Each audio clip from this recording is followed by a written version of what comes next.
Paul Duevel, class of 1953.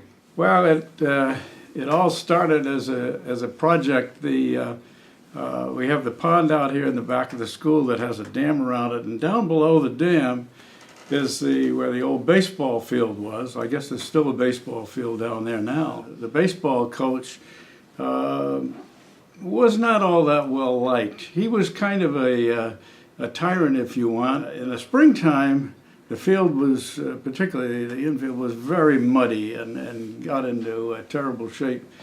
And he'd get the boys out there, have them clean the field up and get all nice and wet and muddy and whatnot.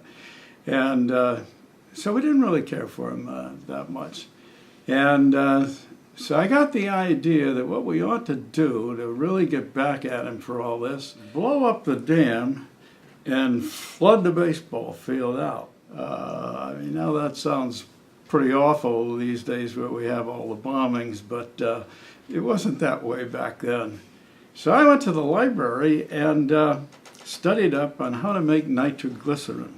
And so anyway, I had an old Breck shampoo bottle, which was a glass bottle about a quart size, and I brought that to chemistry class one day, and while the master was in the back looking something up, I raced over to one of the lab tables and poured out some concentrated nitric and concentrated sulfuric into the bottle, put the cap on, stuck it in my pocket, and got back to my seat before he came back. And then I'm sitting there in class, and all of a sudden my leg starts burning like crazy, and I look down and I've got a hole burned in my pants.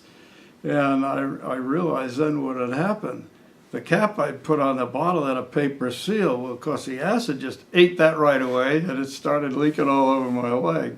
And I had a scar for several years because of that. But anyway, he made another, I put it on the floor, and then he made another trip to the back room, and I was able to set it outside the window, and so I was able to escape with my chemicals.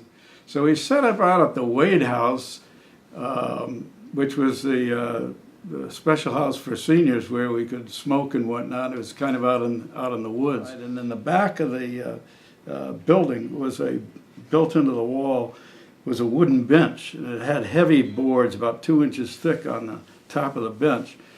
And one of them was loose, and I was able to lift that up, and that's where I'd store this stuff. And so I put it down in there, and then we all went off to go downtown on Saturday afternoon, except for one fellow. There was a TV set out there in the corner of the Wade House. He was sitting there, I forget, watching a baseball game or something like that. And we took off to go downtown. Well, I think it was about 1:30 in the afternoon. He is sitting there watching the baseball game, and he thought the building blew up. Wham! The boards blew off the bench, the windows blew out the front of the building, and so I came with some friends of mine. I was walking back up later on from town, and these guys are coming back down. Duevel, you better get back up to the Wade House and see me. Yeah, well, we got up there, and sure enough, but fortunately we were able to put the bench back together again and went downtown and bought some window glass and fixed the windows.